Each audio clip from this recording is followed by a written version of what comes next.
Hello students. Okay, so today we are going to discuss gene therapy. तो ये जो आपका बायोटेक्नोलॉजी वाला चैप्टर है उसका एक इम्पोर्टेंट एप्लीकेशन है gene therapy. First of all let us understand what is gene therapy. देखिए, जीन थेरेपी की ज़रूरत कब पड़ती है? जब किसी पर्सन को कोई हेरिडिटरी डिसीज होती है.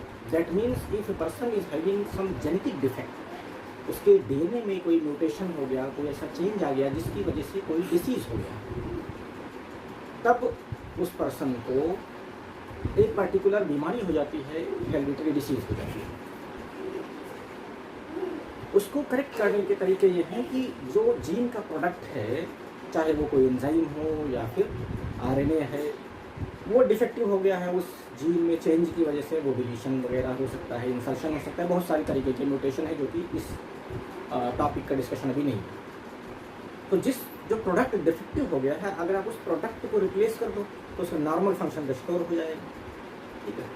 तो gene therapy is a therapy where you cure और treat a genetic disease, a hereditary disease, and you insert or you provide a gene which is a normal gene to the person who is carrying a defective copy of the gene so that the normal functioning of the gene can be restored.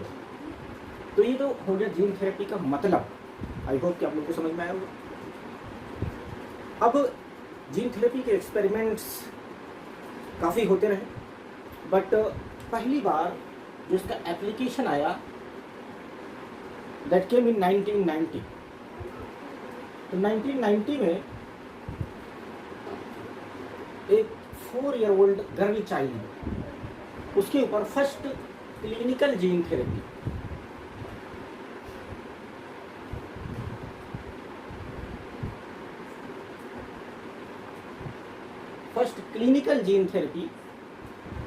was actually done in 1990 in USA. Of course, most of these advanced applications or discoveries have happened in Western countries. So this girl was actually suffering from deficiency of a particular enzyme which is called as adenosine deaminase.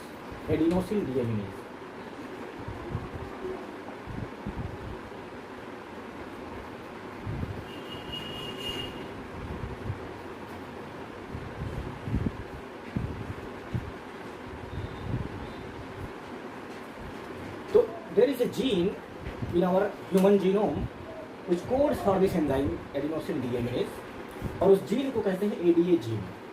इसका function क्या है? जो DATP है, इसके metabolism में use होता है. और फाइनली ये ADA जो माइटोसिस का प्रोसेस है, यानी सेल डिवीजन, उसके लिए बहुत ही ज़रूरी है. डीएनए सिंथेसिस या डीएनए फॉर्मेशन जो है वो अफेक्ट हो जाएगा अगर इस एंजाइम की डेफिशिएंसी है. तो आप इमेजिन कीजिए कि कोई एक पर्सन है जिसके अंदर एडीए डिफेक्टिव है राइट फ्रॉम द बर्थ. तो उसके अंदर ये एंजाइम काम नहीं कर रहा है, डीएनए सिंथेसिस प्रॉपर तरीके से या पूरी स्पीड में नहीं हो पा रहा है. अगर डीएनए सिंथेसिस अपने नॉर्मल तरीके से नहीं हो पा रहा है तो cell division will slow down. Cell division से रिलेटेड चीज़ें अफेक्ट होंगी. और हमारे इम्यून सिस्टम में लिम्फोसाइट्स दो तरीके के हैं, T lymphocytes and B lymphocytes. तो B cells and T cells, तो ये दोनों लिम्फोसाइट्स के टाइप हैं. जब भी किसी पर्सन को इन्फेक्शन होता है तो इनका प्रोलिफरेशन होता है. B cell is responsible for humoral immunity. B cell differentiate होकर के एंटीबॉडी प्रोड्यूस करवाता है. बाद में ये फर्दर डिफरेंशिएट होकर एक लार्जर सेल बना लेता है जिसको प्लाज्मा सेल बोलते हैं. तो B cell is responsible for humoral immunity और एंटीबॉडी मीडिएटेड इम्यूनिटी. और जो टी सेल है that is responsible for cell mediated immunity, CMI, cell mediated immunity, CMI. और this is also called as toxic immunity. That means अगर कोई foreign invasion किसी cell के जरिए किया जा रहा है, कोई फॉरेन सेल है, तो चाहे किसी ऑर्गेनिज्म का सेल हो, कोई प्रोकैरियोट वगैरह हो सकता है, किसी दूसरे ह्यूमन का भी सेल हो सकता है, तो वो एज ए फॉरेन जब हमारी बॉडी रिकॉग्नाइज करेगी, हमारा इम्यून सिस्टम रिकॉग्नाइज करेगा, तब उस पर्टिकुलर उसको वो डैमेज करना चाहेगा, उसको मारना चाहेगा बाई प्रोसेस ऑफ फाइगोसाइटोसिस। और इस फाइगोसाइटोसिस की वजह से वो फॉरेन सेल या जो इन्फेक्शस सेल है दैट विल बी एलिमिनेटेड। तो इस तरीके से आपने देखा कि ये दोनों सेल हमारे इम्यून सिस्टम के लिए बहुत ही ज़्यादा इंपॉर्टेंट और ज़रूरी है। अब किसी के अंदर अगर ये जीन डिलीटेड है या एक part of the gene is deleted तो क्या होगा, ये डेफिशिएंसी है एडिनोसिन डीएमिनेज एंजाइम की, उसकी वजह से टी सेल और बी सेल की भी डेफिशिएंसी हो जाएगी। अच्छा, अगर टी सेल का प्रोलिफरेशन जो है वो सबसे ज़्यादा होता है थाइमस में, तो इस बीमारी में जो थाइमस है that will be very small in size, ठीक है, बहुत ही इनसिग्निफिकेंट इसका साइज होगा, और टी सेल और बी सेल का प्रोलिफरेशन अफेक्टेड होगा। टी सेल का टी जो है ये थाइमस के टी से आया है, because the proliferation and specialization of T cell takes place in the thymus. Okay, तो ये जो 4 ईयर चाइल्ड है उसके पास ये दोनों सेल्स की डेफिशिएंसी है, और इस वजह से इसको एक बीमारी होगी, हेरिडिटरी बीमारी होगी, और इस बीमारी का नाम है SCID, SCID, severe combined immuno deficiency disease. बहुत ही भयानक, बहुत ही खतरनाक बीमारी है, और usually within few years these children will die if there is no proper care. तो अब what is the treatment? जो पुराना तरीका चला आ रहा था इस बीमारी को ट्रीट करने के लिए, give the enzyme by injection.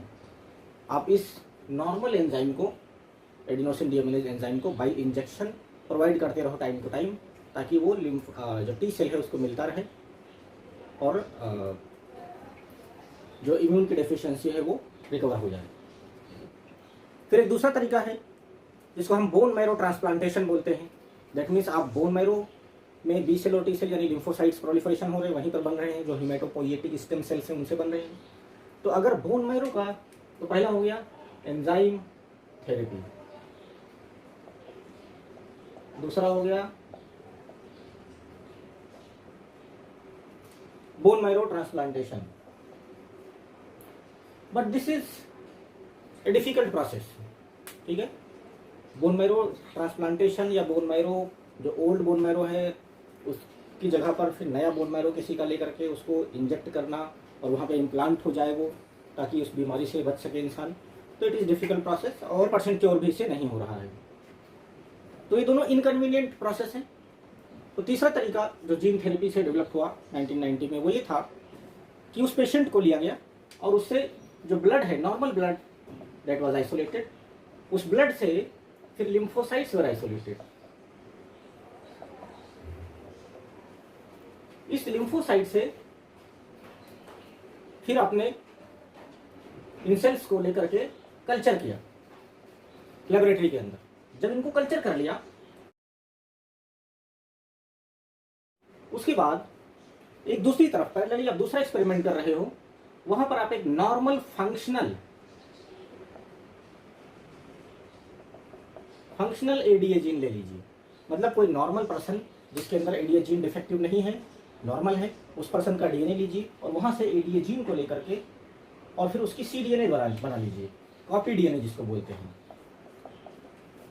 CDNA develop करके फिर सीडीएनए को क्लोन करके एक रिट्रोवायरल वेक्टर के through, retroviral vector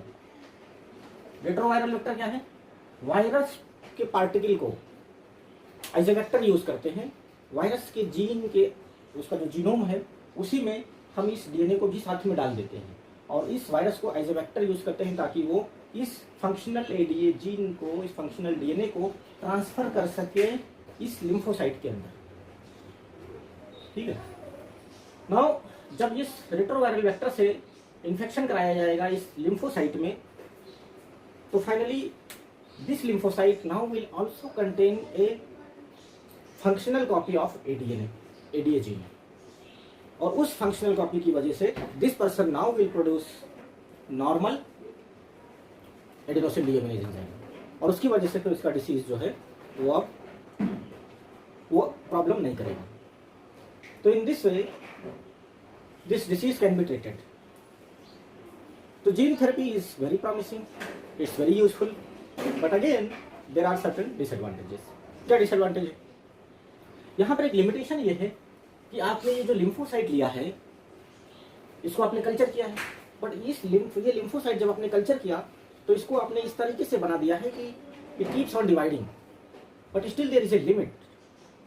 it is not immortal, it will not divide for ever, it is not behaving like a proper haematopoietic stem cell which is present in our bone marrow. तो ये एक continuous and regular source of haematopoietic stem cell के supply का source की तरह से काम नहीं कर सकता। इस वजह से जब ये सेल्स जो आपने चेंज किए हैं ये जीन थेरेपी के जरिए, जब ये एग्जॉस्ट हो जाएंगे बोन मैरो में, जो आपने इसको ट्रांसफर किया ना, ये सेल्स लिम्फोसाइट्स जब आपने बना लिए उसके बाद आप इसको पेशेंट के अंदर ट्रांसफर करते हैं। तो जब वो पेशेंट के अंदर एग्जॉस्ट हो जाएंगे तो again this person will have the deficiency of ADA. तो उसके लिए फिर क्या कर सकते हैं? उसके लिए ये कर सकते हैं कि आप ये जो कोई बहुत डिफिकल्ट प्रोसीजर नहीं है as compare to the bone marrow replacement और enzyme therapy, this is much easier. But again ये जब भी एग्जॉस्ट होगा उसका ये आपका मॉडिफाइड सेल्स, तब आपको फिर से यही चीज़ करना पड़ेगा, रिपीट करना पड़ेगा। That means after few years again you have to do same thing for that particular patient. तो दिस इज एक्चुअली कॉस्टली, बार बार करना अगेन इनकन्वीनियंट है।